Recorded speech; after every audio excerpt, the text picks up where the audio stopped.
అలాంటి నేను మీ కష్టాలకి నేను ప్రతినిధిని.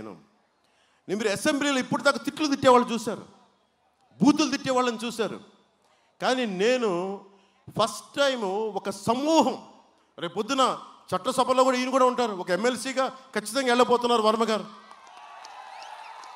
దానికి సంపూర్ణంగా నేనేం చేయాలో చేస్తాను కదా.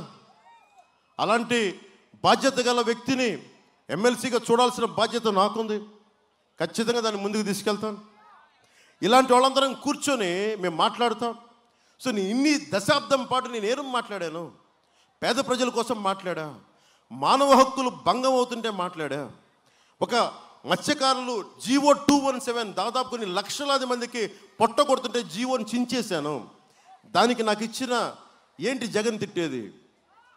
ఇంట్లో ఉన్న నా భార్యను తిడతాడు, పెళ్ళాం అంటాడు. ఈ 4వ పెళ్ళానికి ఎలా చెప్పాలో నాకు తెలియట్లా.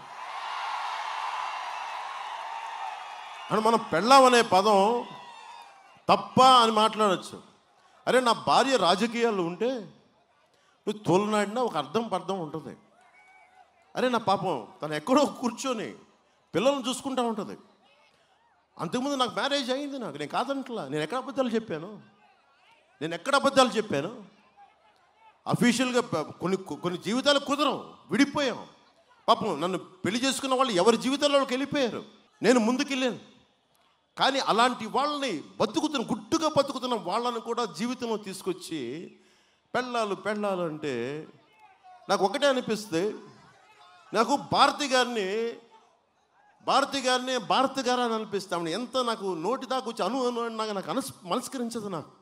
అది నా సంస్కారం. అది నా తల్లిదండ్రులు లేదా శ్రీపాద శ్రీవల్లభుడు నాకు తాలూకు సంస్కారం. నాకు ఆయన కృప ఏంటో నాకు అట్లా అనాలనిపించదు నాకు. ఎందుకంటే నన్ను అన్నప్పుడు మీరు సంతోషపడకండి, చంద్రబాబు గారు అన్నప్పుడు సంతోషపడకండి, 30,000 మంది ఆడపిల్లలు అదృశ్యమైతే సంతోషపడకండి. రేపొద్దునది మీకు కూడా జరుగుద్ది. అది మర్చిపోకండి. ఇది చాలా ఆలోచించి తీసుకోండి నిర్ణయాలు ఇవి.